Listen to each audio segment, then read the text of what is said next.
It's my very first Tag Tuesday.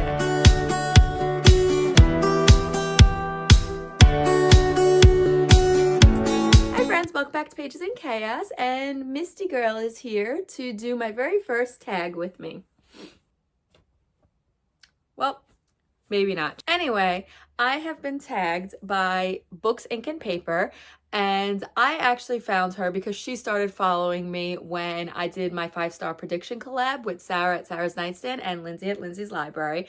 And I am just so happy that she started following me and I started following her. I really have enjoyed the videos of hers that I've watched, and I can't wait to go back and watch more and just watch all of her videos as they come out.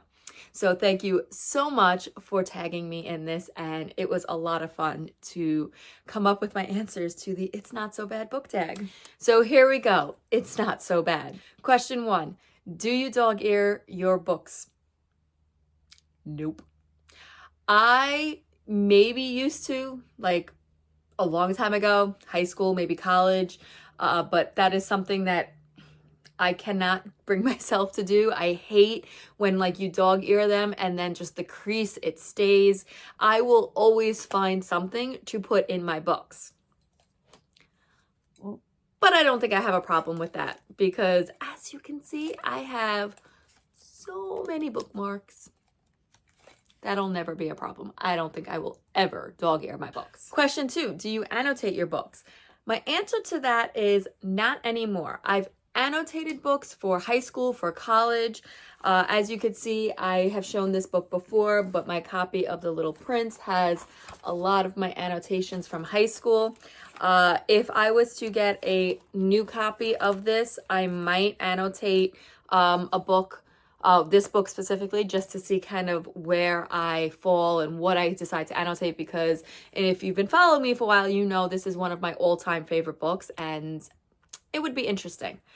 But as far as annotating now, I do not currently do it. It's something that I would like to do. Maybe not so much annotating like in the actual book, but tabbing, yes. And I actually found on Amazon these clear Post-its that are designed to be written on and annotated, so you can put them over the pages and you can just annotate of those. So I do have some of those and I might give it a try. I do have a book that I would like to try it out on that is coming up for one of my next reads. So we'll see how that goes. Question 3, do you roll your pages or break your book spines? And the answer to that is yes.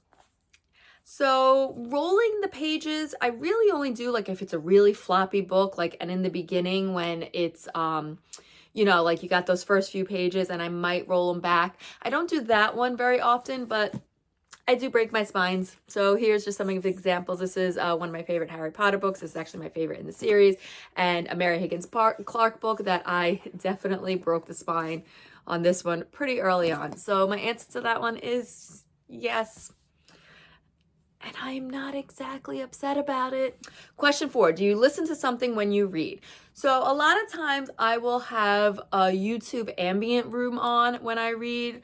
I won't really have much more than that. If it has music, it has to be something that is not overwhelming. I tend to get overwhelmed and overstimulated a lot, so it needs to be calming music, but usually it'll be an ambient room of some kind, and that's about my extent. I sometimes will read like during commercials if I'm watching a show, but that doesn't really work out so well because again, I just get distracted a little too much. So question 5, do you read in the bathroom? Sorry, that's Nugget running with a toy that he decided himself he was going to take out of his toy bin, and now he has destroyed it. It's like his favorite thing, and it is at all hours of the night that bell is ringing. So sorry if you can hear it. Anyway, back to the tag. Question 5, do you read in the bathroom? So I don't really bring my physical books into the bathroom, but I always bring my phone with me. And if I have an audio book or an ebook, I'll read that. I'm so sorry, guys. This video is turning out to be pure chaos between Misty and now Nugget, but I mean, just go with it. Nugget. So do I read in the bathroom? Yes, if it's a book on one of my apps on my phone. Question 6. Do you read in the water, the bathtub, the pool? No. I will read like poolside, but I will never bring a book into water, into the pool, into a hot tub, because I don't trust myself. I am way too clumsy and I drop things way too much. Even my phone. Like if I bring my phone anywhere around water, it has to be in something that is waterproof. Question 7, do you DNF? Oh, absolutely. I have not DNF'd a lot, and I really didn't DNF at all. It took me a long time to get to the point where I was okay with DNFing. I would never DNF. I was always like, no, I have to finish this book even if I hate it. And then I just started realizing, with the help of a lot of you here on YouTube, that life is too short to read books that you're not enjoying. So the answer to that is definitely yes.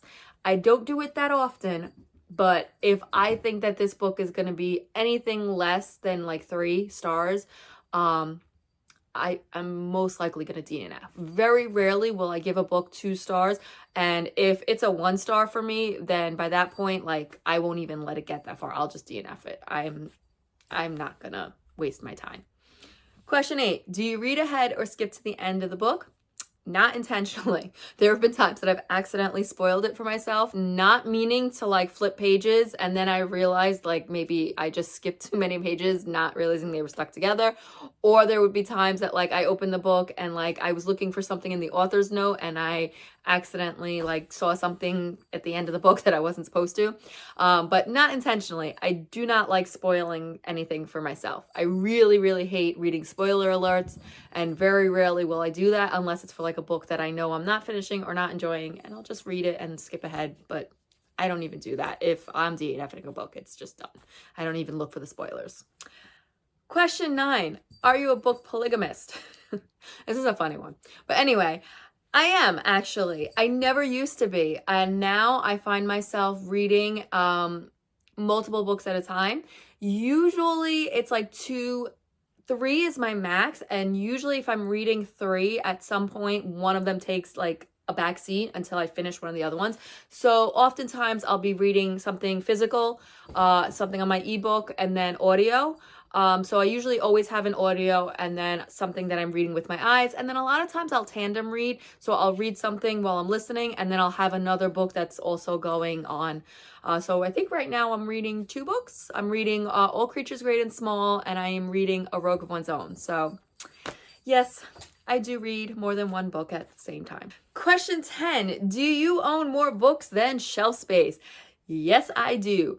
My book of the month shelf is doubled up. I have books in my bedroom, and let's just say you don't want to see what's down here behind my chair. Problem is I just don't have the space for any more bookshelves in this room, because this room is like very awkward. I have my vent down there that I can't block, and then over here is my coat closet. Behind me is my bathroom, my bedroom. So I don't know what I'm going to do. Got to figure something else out. And number 11 is a bonus tag, and that is, do you take books from a little free library without leaving them? And my answer to that is, surprisingly, I've never taken a book from a little free library. There's only like 2, and I think there might be a 3rd one that I saw the other day on my way to work, that are accessible where I live, and which is kind of a shame. I really wish there'd be more.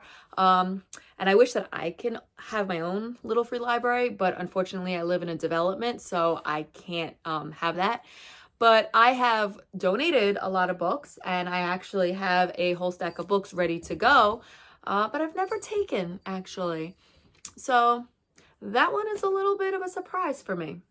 And the last part is to tag some booktubers that you would like to see participate in this book tag. And I don't know the rules. I don't know if I'm only supposed to tag a certain amount of people, but I picked 5 people, and I would love to see it if they did this tag and what their answers would be. And that is Krista at Books and Jams, Sarah at Sarah's Nightstand, Lindsay at Lindsay's Little Library, Hannah at The Teacher's TBR, and Katie at I Would Rather Be Reading. And if you would also like to participate in this tag, I would love to see what your answers are. So make sure you tag me in the comments and I could follow along and see if any of our answers match. Well, thanks for joining me with the chaos that was this video, and I'll see you next time.